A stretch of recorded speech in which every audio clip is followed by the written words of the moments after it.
Chapter number 5 elasticity of demand, most important chapter. अब ये जो चैप्टर है ये एक ऐसा चैप्टर है जिसमें से आपको तीनों टाइप के क्वेश्चंस आ सकते हैं। You can be asked on theoretical concepts, you can be tested on numericals, and you can also be tested on the basis of relationships. ठीक है, so we are going to revise this chapter extensively and then we will look at some important questions of these chapters, right? चलो, जब हम elasticity of demand की बात करते हैं बेटा, तो हम इलास्टिसिटी ऑफ डिमांड में ब्रॉडली दो टॉपिक्स देखते हैं। एक is what is the method with which we can calculate elasticity of demand, and another is what are the factors that affect the elasticity of demand of a product. Now ma'am, what is elasticity? Elasticity का मतलब simple है, degree of change in the quantity demanded of a particular commodity due to change in any of its factors, जैसे due to change in price of the commodity, or due to change in price of related goods, or due to change in income of the consumer. तो ऐसे बहुत सारे factors के ऊपर base करता है आपका इलास्टिसिटी ऑफ डिमांड का चैप्टर। और हमारे सिलेबस में, सीए फाउंडेशन के सिलेबस में, we have 4 types of elasticity. 1 is price elasticity, second income elasticity, third is cross elasticity, and fourth is advertisement elasticity. सबसे पहले इजी से शुरू करते हैं, एडवर्टीजमेंट इलास्टिसिटी। एडवर्टीजमेंट इलास्टिसिटी है percentage change in quantity demanded divided by percentage change in advertisement expense. उसके बाद cross elasticity. Cross elasticity क्यों होती है? क्रॉस इलास्टिसिटी होती है due to change in factors like price of substitutes और price of complements, मतलब प्राइस ऑफ रिलेटेड गुड्स। अगर किसी रिलेटेड गुड के दाम में चेंज आ रहा है तो आपके खुद के प्रोडक्ट में भी चेंज आएगा। क्यों? सिंपल टी एंड कॉफी या कार एंड पेट्रोल या इंक एंड पेन का एग्जांपल जो हम देखते हैं, ठीक है। तो क्रॉस इलास्टिसिटी का मतलब ये होता है। इनकम इलास्टिसिटी का मतलब होता है change in quantity demanded due to change in income of the consumer. और आपको अच्छे से याद है, इनकम ऑफ द कंज्यूमर में हम 3 गुड्स देखते हैं, normal good, inferior good and given goods. Also, elasticity वाले चैप्टर के अंदर income elasticity is one such elasticity का टॉपिक जिसके अंदर हम income elasticity को 2 varied angle से स्टडी करते हैं। One is proportion of income that is being sold, one is proportion of income that is being spent on the commodity, and another is nature of the commodity. तो हम इसे अभी revise करेंगे। And the last one is price elasticity. और price elasticity का golden rule क्या है? Price elasticity कभी भी नेगेटिव फिगर नहीं होगी, ये आपको याद होना चाहिए। Price elasticity will never be negative. Income elasticity and cross elasticity can be negative, और इन 2 इलास्टिसिटीज में which is income and cross, इन दोनों के अंदर नेगेटिव साइन का बहुत ज्यादा इंपॉर्टेंस है। We can not overlook these 2 elasticities, ठीक है। प्राइस इलास्टिसिटी की अगर मैं बात करूं तो प्राइस इलास्टिसिटी को कंप्यूट करने में हमारे पास बहुत सारी मेथड्स हैं। 1 is proportionate method, second is arc method, third is point method, fourth is total outlay method, right. आपको ये सारी मेथड्स याद होंगी मेरे साथ साथ। I am sure you will be able to recall. ये डायग्राम आपके बुक्स में, आपके नोट्स में, आपके चार्ट्स में शेयर किया गया है। चलो let's begin with price elasticity. Price elasticity की बेटा जब हम बात करते हैं तो सबसे पहली मेथड आती है प्रोपोर्शनेट मेथड। प्रोपोर्शनेट मेथड बोले तो परसेंटेज मेथड। परसेंटेज मेथड मतलब percentage change in quantity demanded divided by percentage change in price. और यहाँ पर जो हम प्राइस की बात कर रहे हैं वो कौन सा प्राइस है? That is nothing but own price of the commodity, right. अब यहाँ पर इग्नोर करेंगे माइनस का साइन। और मैंने आपको क्या कहा था कि जब हम परसेंटेज चेंज निकालते हैं तो वो क्या होता है? ओरिजिनल क्वांटिटी या base quantity minus new quantity, और ऑपोजिट। आप ओल्ड माइनस न्यू भी कर सकते हो या न्यू माइनस ओल्ड भी कर सकते हो, कोई फर्क नहीं आएगा आंसर में। सिर्फ क्या ध्यान रखना है कि अगर मैं क्वांटिटी के लिए ओल्ड माइनस न्यू कर रहा हूं तो मुझे प्राइस के लिए भी ओल्ड माइनस न्यू करना है। यू कैन नॉट इंटरचेंज, ठीक है। बस इतनी सी बात आपने ध्यान रखनी है, that's it. So this is the formula जो हमने बहुत ज़्यादा क्वेश्चंस को सॉल्व करते हुए देखा भी है. I am sure you are able to recall this formula. Now elasticity of demand through this method is always positive. I am repeating it again and again. अपने दिमाग में इस बात को बिठा लो. Next method is arc elasticity method. और हम आर्क इलास्टिसिटी कहाँ यूज करते हैं? We use arc elasticity in the cases where there is larger change in the price. मतलब larger change not in comparison to quantity, लेकिन जैसे 100 रुपये से प्राइस चेंज होकर 120 रुपये हो गया, 110 रुपये हो गया, तो there is larger quantity of change in the price, right. लेकिन अगर 100 रुपये से चेंज होकर 100 रुपये 50 पैसे हुआ, 100 रुपये 25 पैसे हुआ, तो हम यूज करेंगे पॉइंट इलास्टिसिटी मेथड, क्योंकि over there the change in price is very very very small. Okay, अब इसका फॉर्मूला क्या है? आर्क इलास्टिसिटी का formula is Q2 minus Q1 divided by Q2 plus Q1 into P2 plus P1 divided by P2 minus P1. ये screen के ऊपर opposite show हो रहा है, you have to change it. ये जो प्राइस वाला न्यूमरेटर है, प्लीज मेक अ चेंज, उसमें P2 प्लस P1 कर लीजिए, और जो प्राइस वाला डिनोमिनेटर है उसमें P2 माइनस P1 कर लीजिए. Okay, this is the change that needs to be made. This is not correct, this has to be changed. उसके बाद point elasticity. Guys, point elasticity एक ऐसा मेथड ऑफ इलास्टिसिटी है which is very easy yet very important. In fact जब आप chapter number 9 में read करते हो और हम वहाँ पर AR, MR और इलास्टिसिटी में रिलेशन देखते हैं, तो हम वापस इसी डायग्राम के ऊपर आते हैं, है ना. I am sure you are able to recall it. चलो, point elasticity is used when very small change is there in the price level. Formula is very very simple, lower segment divided by upper segment. अब बहुत बच्चे मुझसे पूछते हैं कि क्या ma'am point elasticity में से न्यूमेरिकल क्वेश्चन आ सकता है? बेटा, आज तक तो नहीं आया ICI में पॉइंट इलास्टिसिटी पे न्यूमेरिकल क्वेश्चन, और इंस्टीट्यूट ने अपने मॉड्यूल में भी ऐसा कोई एग्जाम्पल कवर नहीं किया हुआ है. So we will strictly study as per the ICAI parameters and we will not indulge into all such things जो हमारे सिलेबस में नहीं है. What we need to remember is the degrees of elasticity जो point elasticity से generate होती हैं, और वो degrees क्या है? They are these. Assume कर लो कि x axis पर क्या है? Quantity, और y axis पर price है, और ये AE line जो है this is your demand curve. Now इस डिमांड कर्व पे अलग अलग पॉइंट्स पर इलास्टिसिटी की रेंज बताई गई है, एग्जैक्ट वैल्यूज नहीं बताई गई. वो क्या है? At point A the elasticity of demand is infinite, not defined, perfectly elastic. At point B elasticity of demand is greater than 1 which is elastic. At point C it is equal to 1 which is unitary. At point D elasticity of demand is less than 1 which is less elastic or inelastic, and at point E it is 0 which means it is perfectly inelastic. अब इसका मतलब क्या है? हमें इनका मतलब याद होना ज़रूरी है. Why? मैंने आपको चैप्टर पढ़ाते हुए भी कहा था कि हमारा पेपर MCQ बेस्ड है. क्योंकि ये MCQ बेस्ड है, इसीलिए हमें टेक्निकल टर्मिनोलॉजी को अंडरस्टैंड करना और भी ज़्यादा इम्पॉर्टेंट है.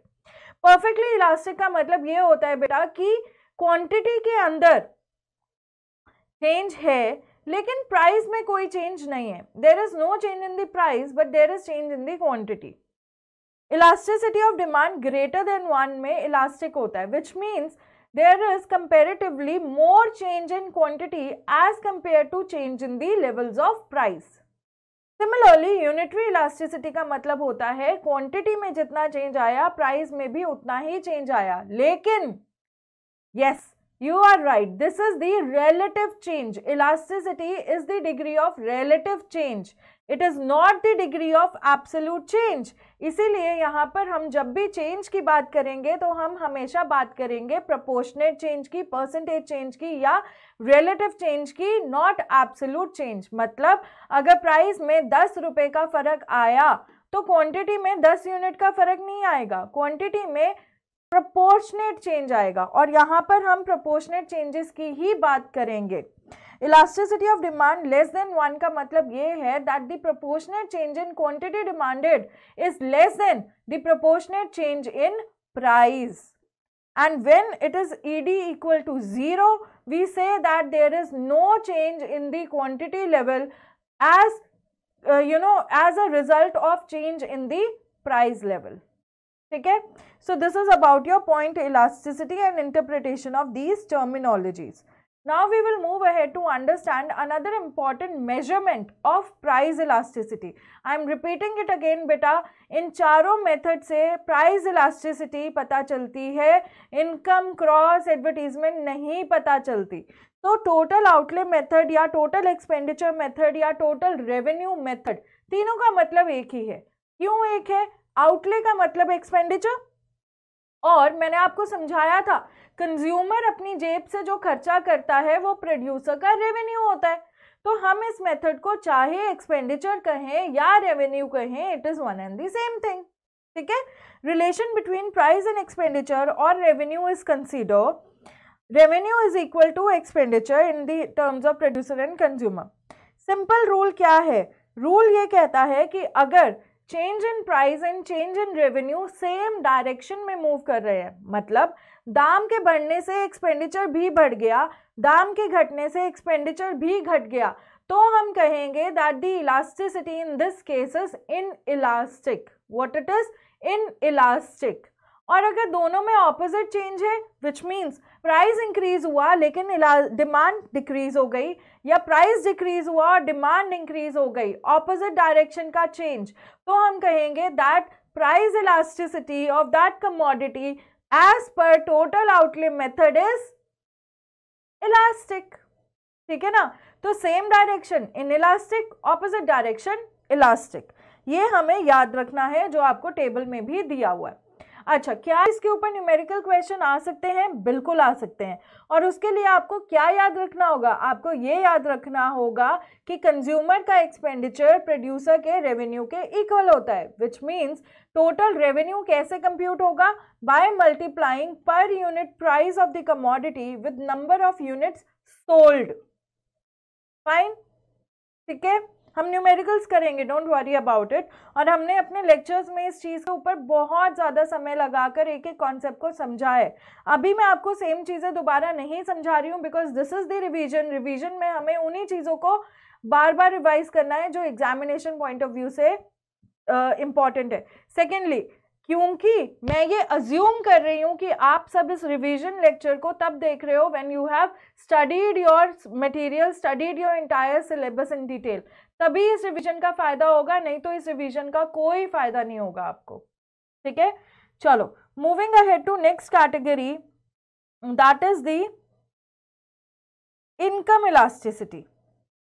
Now as I already mention this thing कि इनकम इलास्टिसिटी के अंदर हम दो कैटेगरीज या दो फिनोमिनास के ऊपर बात करते हैं. एक होता है प्रोपोर्शनेट, और यू कैन से the percentage of your income which you are spending on a commodity, and second is nature of the commodity. ठीक है? इनकम इलास्टिसिटी जो है वो कंप्यूट की जाती है percentage change in quantity demanded divided by percentage change in income of the consumer, wherein we say that income of the consumer in this case is looked at from the absolute value as well as real income also. Real income कौन सी income होती है? Real income वो income होती है जो major की जाती है इन the terms of goods and services, in the terms of number of goods and services. Right? क्या इनकम इलास्टिसिटी नेगेटिव हो सकती है? बिल्कुल नेगेटिव हो सकती है इनकम इलास्टिसिटी. अगर इनकम इलास्टिसिटी नेगेटिव है तो इसका मतलब यहाँ पर इंफीरियर गुड की बात की गई है. हम इस चीज को नहीं भूलेंगे. Very good. So, income elasticity में if there is increase in the income of a consumer and due to increase in the income of the consumer, the proportion of income that he is spending increases or decreases. मतलब मेरी income में increase आया, मैंने उस increase से अपनी consumption बढ़ा दी या घटा दी, इससे मुझे पता चलेगा कि क्या कमोडिटी की इलास्टिसिटी ज़्यादा है या कम।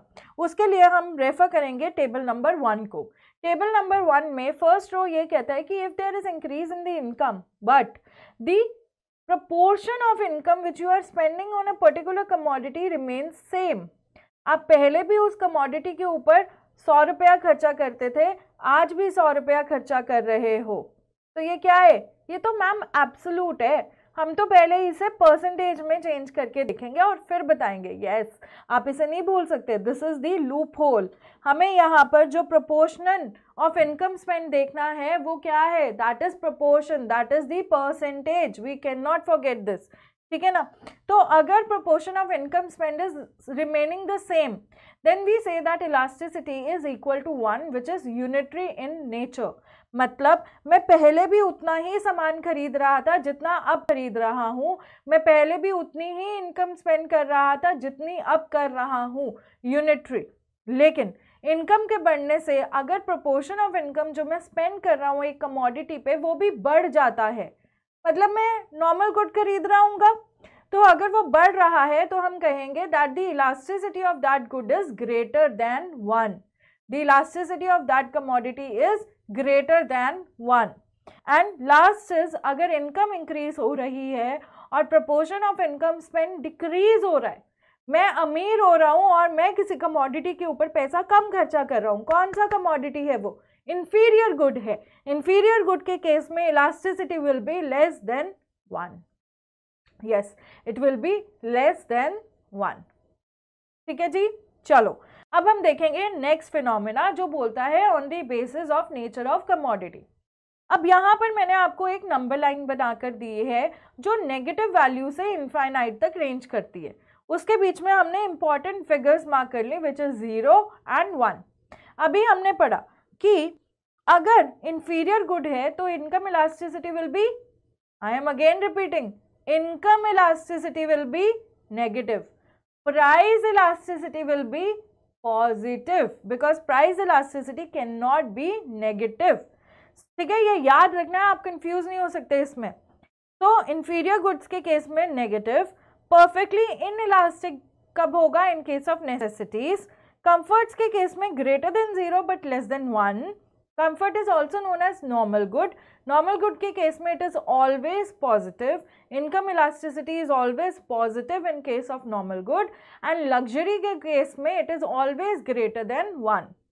Fine, so luxury being a normal good only, income elasticity is always greater than 1। Clear है यहाँ तक? तो ये तो था आपका इनकम इलास्टिसिटी। अब हम देखेंगे क्रॉस इलास्टिसिटी। बेटा क्रॉस इलास्टिसिटी में मैंने आपको एक गोल्डन मंत्र बताया था, याद है आपको? क्या बताया था मैंने आपको कहा था कि अगर आप इस चीज़ को याद रखोगे तो आपका क्रॉस इलास्टिसिटी का कॉन्सेप्ट कभी भी गलत नहीं होगा। क्या थी वो बात? वो बात ये कहती थी closer the substitute greater is the elasticity. जितना क्लोजर सब्स्टिट्यूट होगा उतनी ज़्यादा इलास्टिसिटी होगी। मतलब जब हम क्रॉस इलास्टिसिटी की बात करते हैं तो हम ये कह रहे हैं कि हम एक गुड को दूसरे गुड के साथ सब्स्टिट्यूट कर रहे हैं। ठीक है ना? अब वो गुड इम्परफेक्ट सब्स्टिट्यूट भी हो सकता है और परफेक्ट सब्स्टिट्यूट भी हो सकता है। अगर वो कमोडिटी परफेक्ट सब्स्टिट्यूट है तो आपकी क्रॉस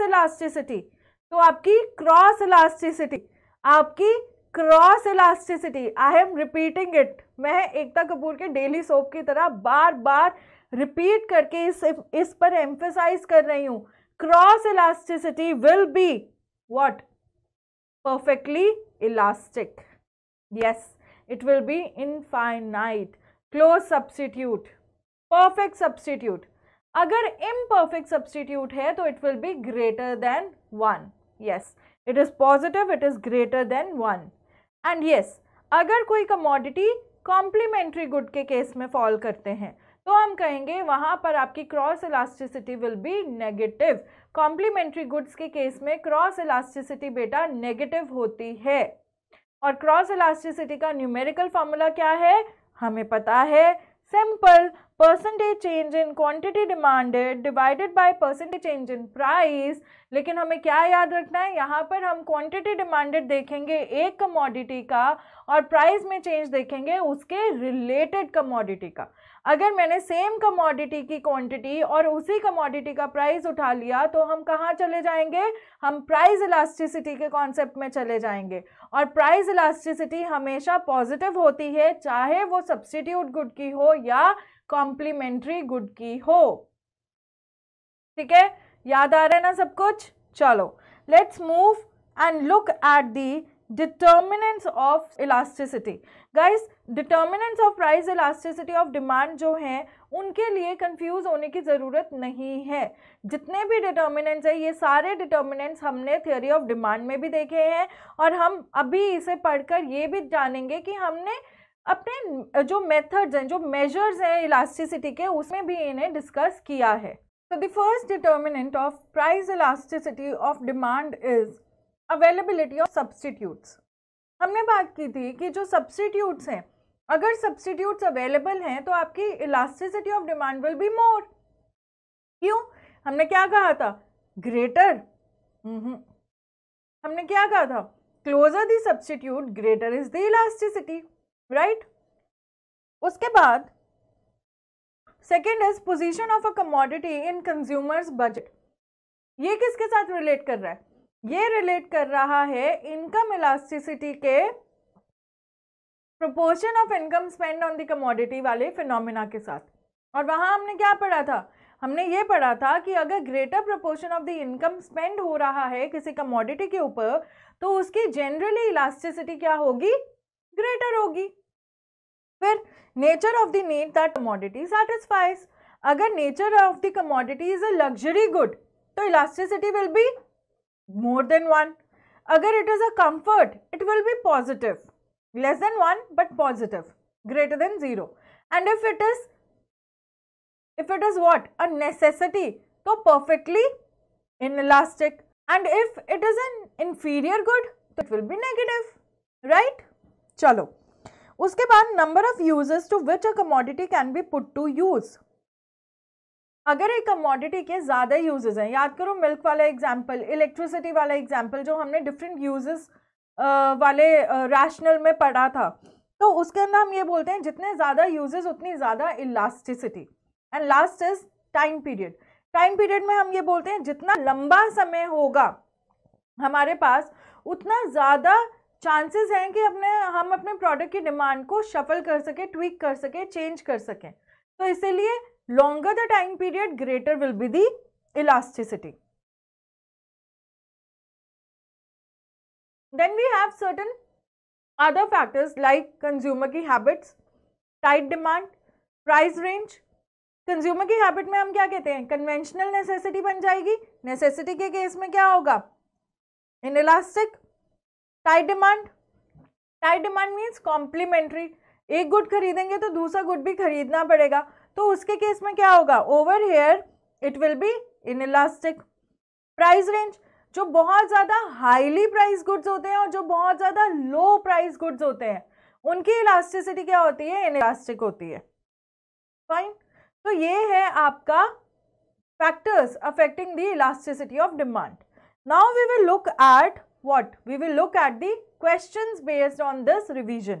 अगर हम questions की बात करें बेटा तो first question कहता है suppose a department store has a sale on its silverware। If the price of a plate setting is reduced from 300 to 200, the quantity demanded increases from 3000 to 5000 plates। What is the price elasticity? फटाफट compute करो और मुझे बताओ what will be the price elasticity। Yes, simple method, proportionate method लगाओ, percentage change in quantity divided by percentage change in price। So what will it be? चलो देखते हैं। हमने कहा percentage change in quantity demanded divided by percentage change in price। दाम क्या है, 200 से 300 हो गया, क्वांटिटी डिमांडेड 3000 से 5000 हो गई, है ना। नहीं, सेल चल रही है, 300 से 200 हुआ था, यही था ना, 300 से 200, 3000 से 5000। चलो कंप्यूट करते हैं।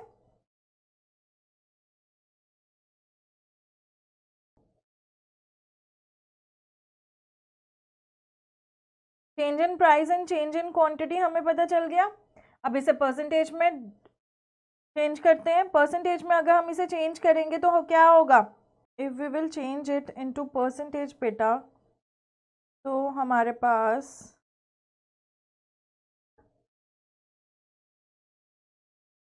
100 is the change divided by base क्या है 300 इंटू 100,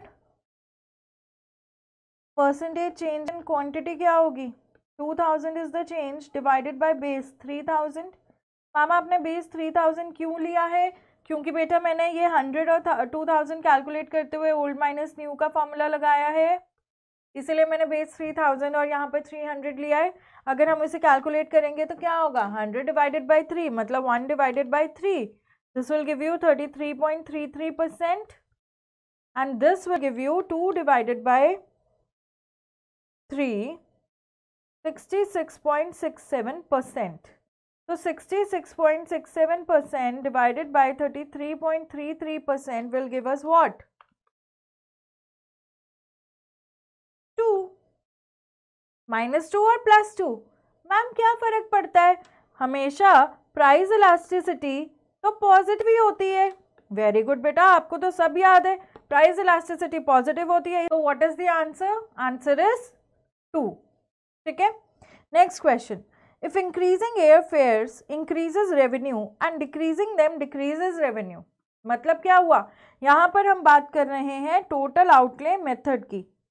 जब हम टोटल आउटले मेथड की बात करें बेटा तो क्या होगा, तो हम देखेंगे कि is there same direction change और opposite direction change. If there is same direction change तो it will be inelastic. If it is opposite direction change it will be elastic, right? चलो अब क्वेश्चन दोबारा पढ़ो। If increasing airfare increases the revenue, मतलब दाम के बढ़ने से रेवेन्यू भी बढ़ गया, and decreasing them decreases the revenue, दाम के बढ़ने से रेवेन्यू भी डिक्रीज हो गया, then the demand for air travel has a price elasticity of inelastic. Options देखते हैं, greater than 1 is elastic, 1 is unitary, greater than 0 but less than 1 inelastic, 0 is what, perfectly inelastic। क्या हमारा answer elastic होगा या perfectly elastic होगा या inelastic होगा या परफेक्टली इनइलास्टिक होगा? Yes, you are right, it will be inelastic, which is option 2। Next, suppose the demand for meals at a medium priced restaurant is elastic. If the management of a restaurant is considering raising the prices, it can expect a relatively larger fall in quantity demanded. Why? Because it is elastic in nature. Next, demand for elasticity is elastic because, demand for electricity is elastic because it has alternative uses. If consumers always spend 15% of their income on food, then income elasticity of demand for good is 1. Why is it 1? Because यहाँ पर income increase होने से proportion जो हम spend कर रहे हैं बेटा उसमें कोई change नहीं आया। तो अगर ऐसा होता है तो हम कहते हैं there is unitary elasticity. In case of an inferior good, the income elasticity of a demand is negative. The elasticity of substitution between two perfect substitutes. Elasticity of substitution between perfect substitute, close substitute नहीं, perfect substitute, infinity. Income of a household rises by 20%. Demand for computer rises by 25%. This means computer in economics is what? देखो, income बढ़ी 20% से, demand बढ़ गई 25% से, greater than 1 है ना। Greater than 1 case में, इनकम इलास्टिसिटी के केस में, अगर आपकी इनकम इलास्टिसिटी ग्रेटर देन 1 होती है तो नेचर ऑफ कमोडिटी क्या होगा? Yes, absolutely correct, it will B luxury good. चलो, in case of a straight line demand curve, meaning two axes, the price elasticity of demand at the midpoint of the line would be, it would be 1. Point elasticity की बात की, simple. Simple कैसे हुआ देखो, question में कहा आपके पास बेटा जो डिमांड कर्व है it is a straight line sloping downwards, it is meeting the 2 axis. तो अगर ऐसा है तो मिड पॉइंट पर इलास्टिसिटी क्या होगी, 1 होगी. चलो आंसर इज, ये था नेगेटिव. इंफीरियर गुड्स के केस में इलास्टिसिटी नेगेटिव है. It is a repeated question. Cross elasticity of demand between T and coffee. Now बेटा टी एंड कॉफी क्या है, सब्स्टिट्यूट्स. सब्स्टिट्यूट्स की क्रॉस इलास्टिसिटी क्या होती है, positive. If income elasticity is greater than 1, commodity is luxury. If a point on demand curve of any commodity lies on x-axis, then price elasticity of the demand of that commodity will be 0. अभी तो बताया x-axis यहाँ अगर लाई करेगा, ये x-axis है ना, यहाँ लाई करेगा तो 0, y-axis पे लाई करेगा तो not defined. 0 होता है perfectly inelastic, ये होता है perfectly elastic. चलो next question. X and Z are substitutes. A shopkeeper sells commodity X at 40 price. At this price, he is able to sell 100 pieces of X. After some time, he decreases the price of X to 20. Following the price decrease, he is able to sell 150 pieces of X per month. The demand for Y increases from 25 to 50 and the demand for commodity Z from 150 to 75. The price elasticity of demand when the price of X decreases from 40 per piece to 20 per piece will be what? बहुत सारा data दिया है ना, चलो इसे note करते हैं. Let's note down the data. हमें 3 कमोडिटीज दी हैं, X, Y एंड Z. इन तीनों के दाम दिए हैं, ठीक है. नाउ यहाँ पर कहा कि X एंड Z सब्स्टिट्यूट्स हैं. पहले बता दिया X और Z सब्स्टिट्यूट है. शॉपकीपर कमोडिटी X को 40 रुपये पर पीस पर बेच रहा है और जब 40 का बेच रहा है तो वो 100 यूनिट बेच पा रहा है. तो हम इसे नोट डाउन कर लेते हैं, 40 and 100. Fine. Next, after some time he decreases the price of X to 20. X का दाम 20 हो गया. अब इन्होंने X का दाम चेंज कर 20 कर दिया, जिसकी वजह से क्या हुआ, he is able to sell 150 pieces of X. 150 pieces of X. Cool. चलो. Now the demand for Y increases from 25 to 50. हमें नहीं पता डिमांड Y के प्राइस में क्या चेंज आया, हमें नहीं पता, लेकिन हमें ये पता है कि X के प्राइस में चेंज आने से Y की डिमांड में चेंज आ गया. और क्या डिमांड में चेंज आया, अब हम उसे 50 यूनिट का बेच पा रहे हैं. तो दिस इज 50. ओके. और पहले 25 था, 25 से 50 इंक्रीज हो गया. चलो नेक्स्ट उन्होंने कहा Z डिक्रीज हो गया 150 से 75. Z has been decrease to 75 from 150.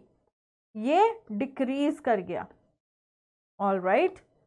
Now the price elasticity of demand when price of X decreases from 40 to 20 will be equal to what?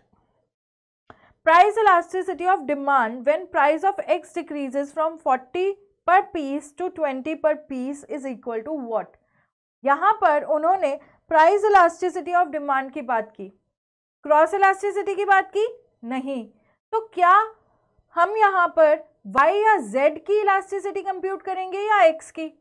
Ma'am क्योंकि यहाँ पर प्राइस इलास्टिसिटी की बात की है तो हम सिर्फ X की ही इलास्टिसिटी कंप्यूट करेंगे. क्यों?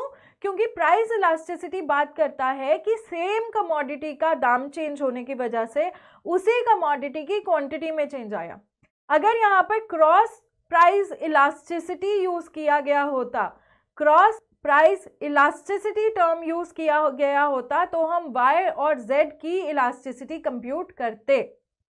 अगर X की कंप्यूट करनी है तो सिंपल क्वेश्चन है, let's do it.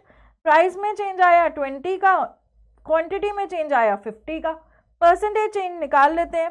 20 divided by 20 into 100 is change in price, और अगर हम करें 50 divided by 100, sorry 20 divided by 40 होगा यहाँ पे, 50 divided by 100 into 100 will be your change in quantity. ये हो गया 50%, ये हो गया 20 divided by 40, oops, 20 divided by 40, again 50%. So what will be the answer? The answer will be option B, which is 1. चलो नेक्स्ट क्वेश्चन इन्हीं facts पर based है, लेकिन यहाँ पर उन्होंने हमसे क्रॉस इलास्टिसिटी ऑफ y पूछ लिया। क्रॉस इलास्टिसिटी ऑफ y देखते हैं, डेटा यही है। तो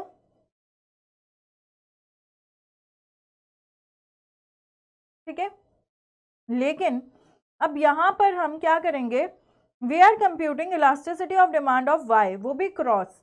तो हम percentage change in quantity demanded of Y रखेंगे, लेकिन percentage change in price of X देखेंगे।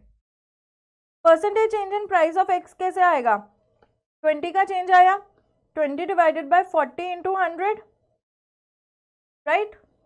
Can you see? नो। तो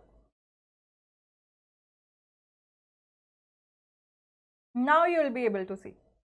अब quantity, quantity of y, quantity of y अगर आप देखो तो ऑपोजिट डायरेक्शन में मूव हुई है ना। यहां पर प्राइस डिक्रीज हुआ और क्वांटिटी इंक्रीज हो गई। बताओ, कॉम्प्लीमेंट्री गुड? चलो, मतलब ये जो है ये नेगेटिव होगा क्योंकि ये कॉम्प्लीमेंट्री गुड है। ऑल राइट, बिल्कुल सही। देख लेते हैं, 25 डिवाइडेड बाई 25 इंटू 100, ये होगा आपका 100 cancel, this is 1 and this is 1/2। तो क्या आंसर होगा, 1 divided by 0.5, 1 divided by 0.5 will give you 2। Let's see. So the answer for question number 15 is -2. अब हम चलते हैं क्वेश्चन नंबर 16 पे। क्वेश्चन नंबर 16 में सेम फैक्ट्स हैं। अब यहाँ पर हमसे क्रॉस इलास्टिसिटी ऑफ z पूछा है when the price of x decreases from 40 to 20. So if we have to compute this, तो हम क्या करेंगे, we will say what is the change in quantity of z due to change in price of x. So we will do this, this will be 0.5 and this will be 0.5, therefore your answer will be 1. लेकिन पहले हमें ये भी देखना है कि क्या z और x सब्स्टिट्यूट्स हैं या कॉम्प्लीमेंट्स हैं। आप अगर क्वेश्चन को पढ़ें तो क्वेश्चन में यहाँ दिया हुआ है x and y are complements where as x and z are substitutes, और सब्स्टिट्यूट के केस में इलास्टिसिटी, जो क्रॉस इलास्टिसिटी होती है, that is always positive.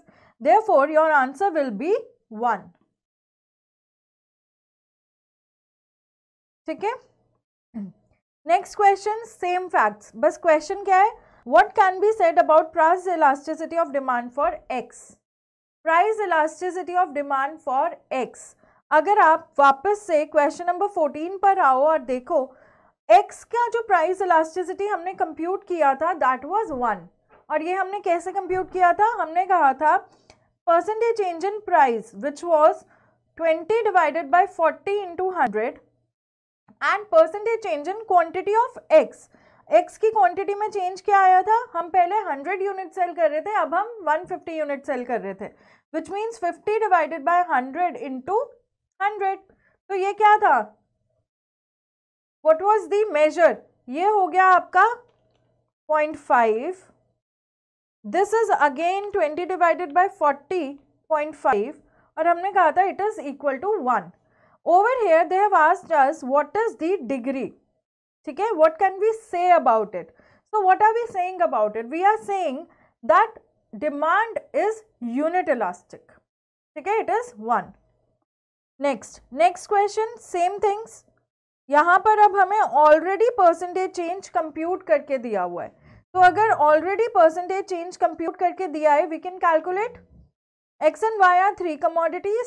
Same question है, वाई और एक्स क्या है, कॉम्प्लीमेंट्स है, एक्स एंड जेड है सब्स्टिट्यूट. शॉपकीपर ने प्राइस 40 से 20 पर रिड्यूस कर दिया. पहले 100 यूनिट सेल हो रही थी, अब 150 यूनिट सेल हो रही हैं. सिमिलरली वाई और जेड की यूनिट्स में जो डिफरेंस, जो चेंज आया वो हमें बता दिया गया. Now they have asked us, suppose income of the residents of locality increases by 50% and quantity of X commodity increases by 20%. What is income elasticity? अब देखो, अगर हम लोग कॉल ऑफ द क्वेश्चन को समझे तो इन्होंने जो हमें इतना सारा डेटा दिया हुआ है, एक्स का प्राइस, एक्स की क्वांटिटी, जेड की क्वांटिटी, वाई की क्वांटिटी, वो सब डिस्ट्रैक्शंस है, right. We don't have to do anything with that. तो हम इसका आंसर सिंपली क्या बोलेंगे, we will say that percentage change in quantity demanded divided by percentage change in income of the consumer. अब quantity के अंदर change आया 20% से, इनकम में चेंज आया 50% से. ठीक है, आंसर क्या होगा, 2 divided by 5.4, which is option b. Next, same facts. यहां पर हमें पूछा, we can say that commodity x in economics is a normal good. Normal good क्यों, क्योंकि अगर आप यहाँ पर देखो इन क्वेश्चन नंबर 18, एक्स का जो इनकम इलास्टिसिटी है that is 0.4 which is greater than 0 but less than 1. और हमने ये पढ़ा था कि नॉर्मल गुड्स के केस में जो इनकम इलास्टिसिटी होती है वो पॉजिटिव होती है. Normal good can be a comfort, it can also be a luxury. Therefore, over here we will say that the correct answer is option C, which is normal good. Question number 20. Suppose income of consumer increases by 50 and demand of the commodity X increases by 20. What will be the income elasticity? Again, it will be 0.4 only. Price of hot dogs increases by 22% and quantity of hot dog demanded falls by 25%. This indicates that demand for hot dog is what?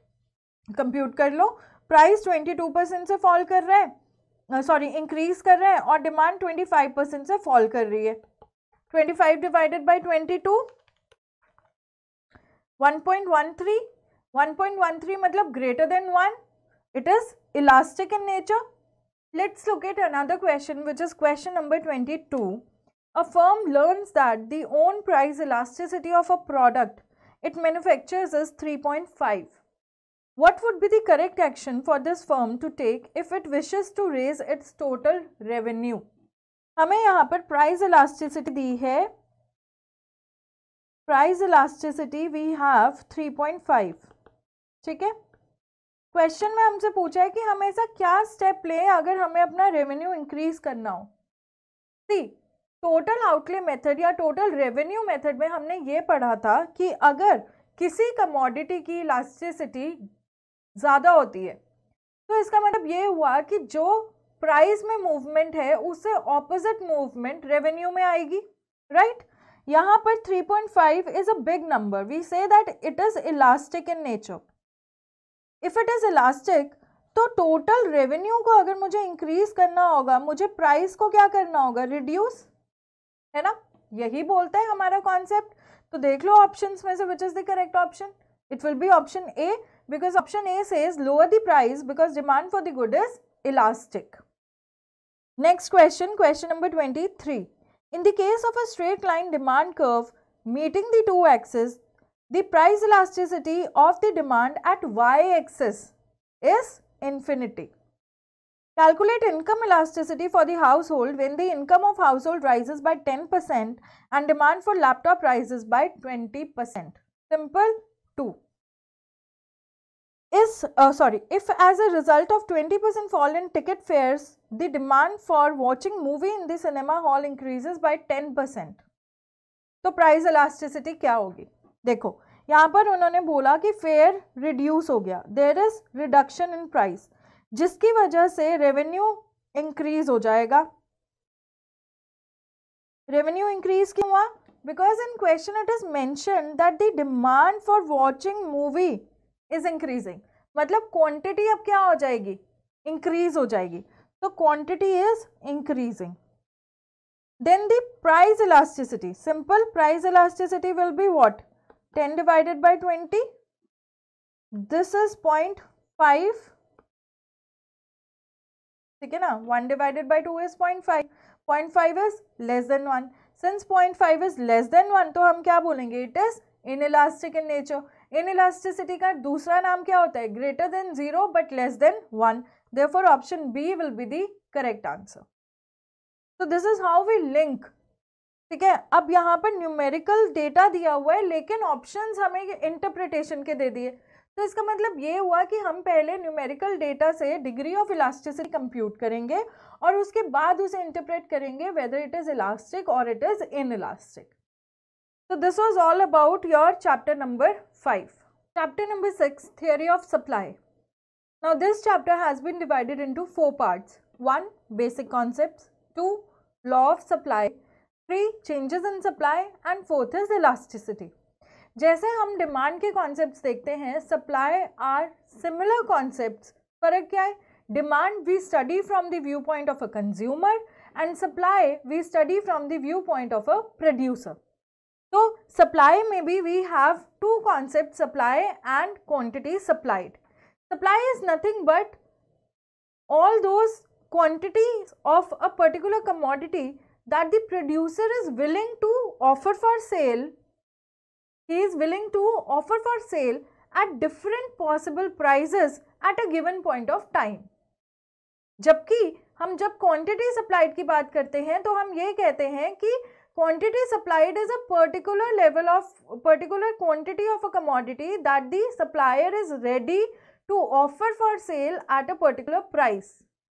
आपको rate list वाला example याद होगा जिसमें हमने ये देखा था कि डिफरेंट क्वांटिटीज के अगेंस्ट डिफरेंट प्राइजेस मार्क थे, और जब हम कोई एक लेवल जैसे 100 units at 10 rupee per unit के हिसाब से चूज कर लेते हैं, तो that is quantity demanded from the view point of a consumer and it is also quantity supplied from the view point of the producer और the supplier. ठीक है, उसके बाद हमारे पास आता है डिटर्मिनेंट्स ऑफ सप्लाई.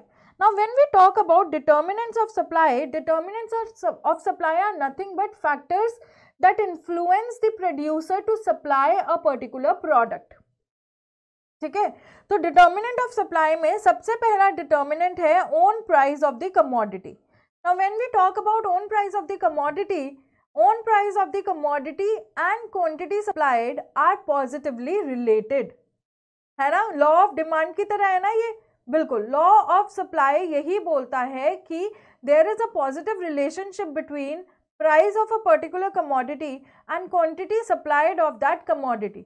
अब इसे प्रोड्यूसर के पॉइंट ऑफ व्यू से देखें तो फिर क्या होगा, अगर किसी कमोडिटी का मार्केट के अंदर दाम इंक्रीज हो रहा है तो supplier will be motivated to produce that commodity and put it for cell.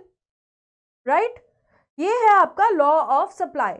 On the other hand, if I talk about prices of factors of production, now prices of factors of production is one of the important determinant of supply. क्यों?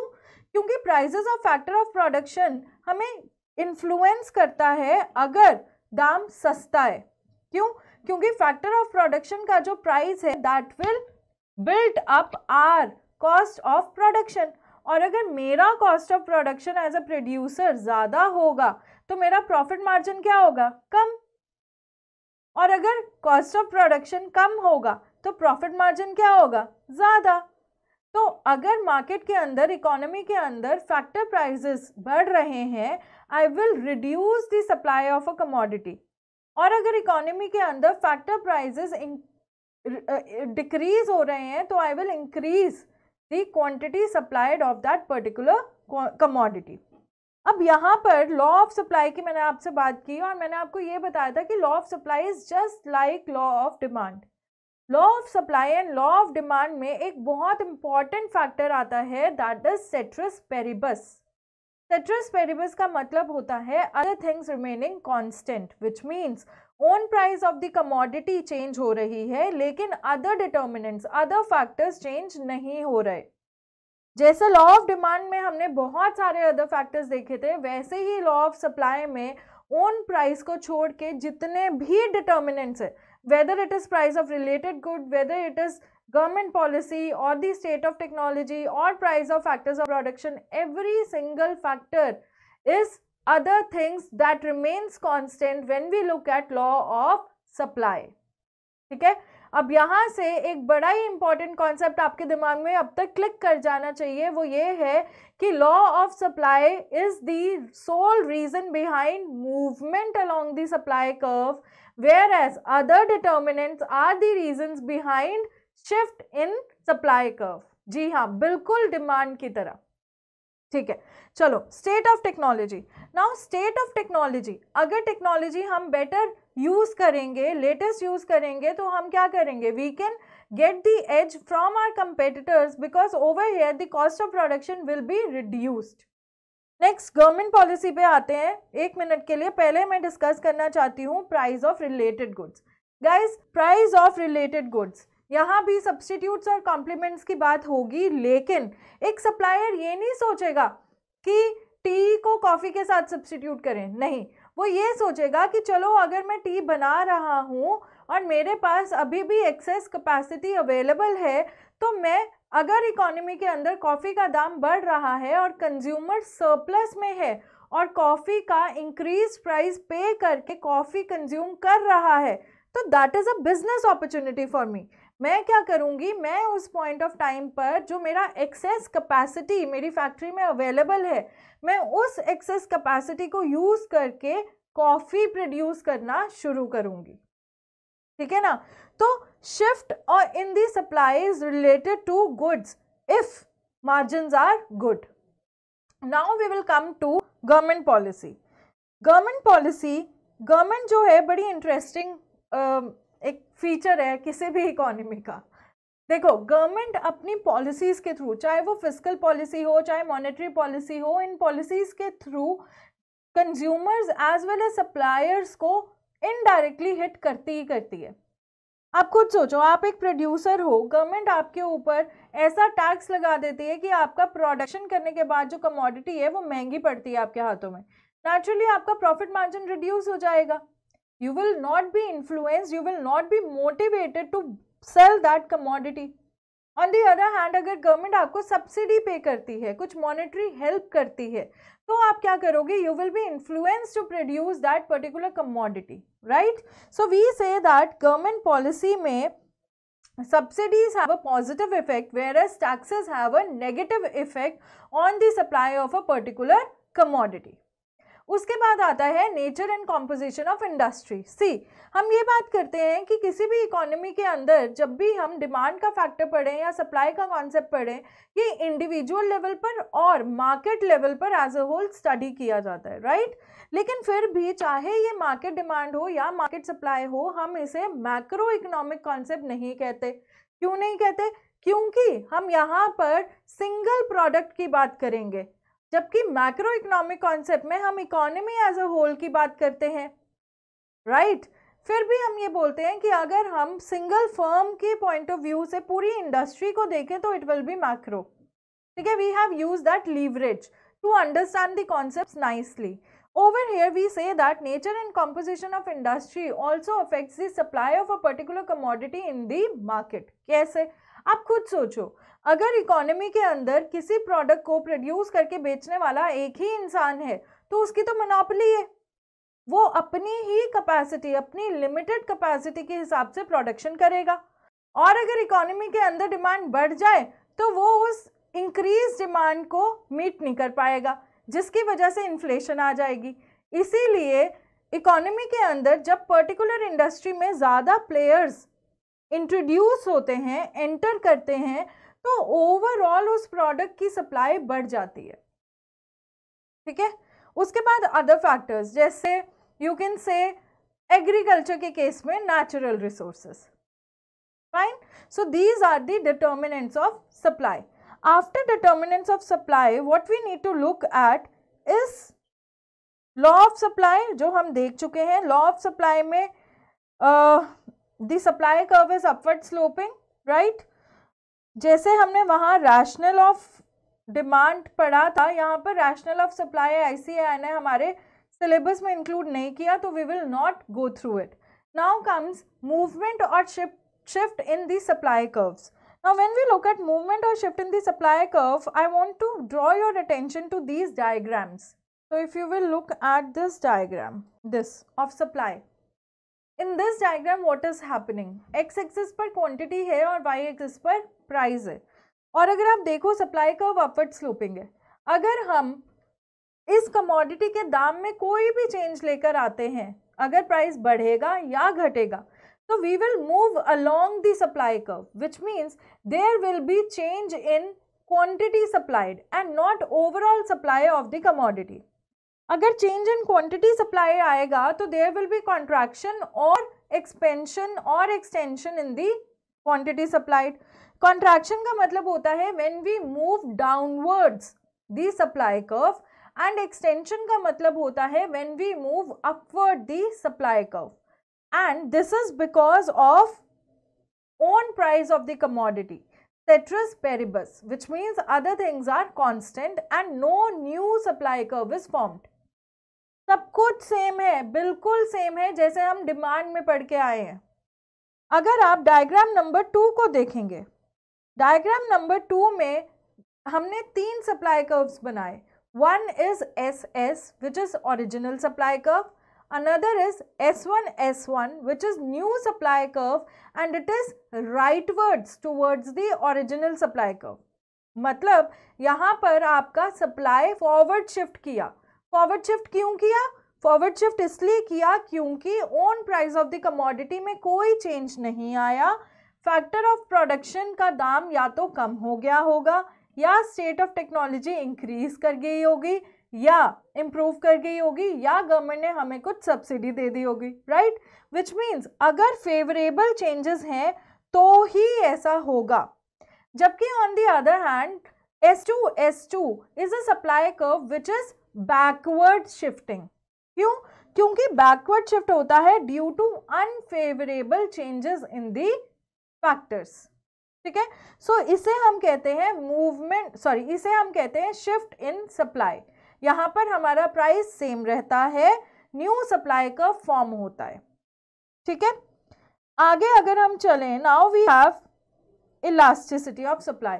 Guys, elasticity of supply जो topic है ये बहुत ही छोटा और easy topic है. जैसे elasticity of demand में बहुत सारे कॉन्सेप्ट थे, इलास्टिसिटी ऑफ सप्लाई में सिर्फ एक कॉन्सेप्ट है, वो है प्राइस इलास्टिसिटी ऑफ सप्लाई का. और अगर हम प्राइस इलास्टिसिटी ऑफ सप्लाई की यहाँ बात कर रहे हैं तो इसमें भी एक ही मेथड है, प्रोपोर्शनेट मेथड. प्रोपोर्शनेट मेथड क्या कहती है? Proportionate method talks about percentage change in quantity supply divided by percentage change in price of the commodity. ठीक है. और इसके अलावा हमारे पास again types, perfectly elastic, perfectly inelastic, इन सब का मतलब सेम है जैसा हमारे डिमांड वाले चैप्टर में होता है. और मेजरमेंट में मैंने आपको बताया था पॉइंट इलास्टिसिटी ऑफ सप्लाई कैसे कैलकुलेट होता है, जैसे डिमांड का होता है. This thing we have done in our notes in the main chapter lecture. अब सप्लाई वाले चैप्टर में से क्या चीज़ें इंपॉर्टेंट है? वैसे तो बेटा सब कुछ इंपॉर्टेंट है, लेकिन 2 चीज़ों पर आपको फोकस करना है. एक है डिटर्मिनेंट्स ऑफ सप्लाई, और डिटर्मिनेंट्स ऑफ सप्लाई में भी फैक्टर ऑफ प्रोडक्शन का दाम, गवर्नमेंट की पॉलिसीज, क्योंकि ये चीज़ें ना कंफ्यूज करती हैं बच्चों को. लेकिन आप कंफ्यूज नहीं होगे, हमने इसे बहुत डिटेल में पढ़ा भी है और अब रिवाइज भी कर लिया है. Fine. And then we have to look at measurement of elasticity of supply. You need to remember कि क्योंकि law of supply already positive relationship कहता है, तो price elasticity of supply inherently positive होती है. जबकि प्राइस इलास्टिसिटी ऑफ डिमांड में हम मानकर चलते हैं कि इसका आंसर हमेशा पॉजिटिव आएगा. ठीक है. So elasticity of supply is equally important as elasticity of demand. Do not forget to solve इसके questions which are given in your module.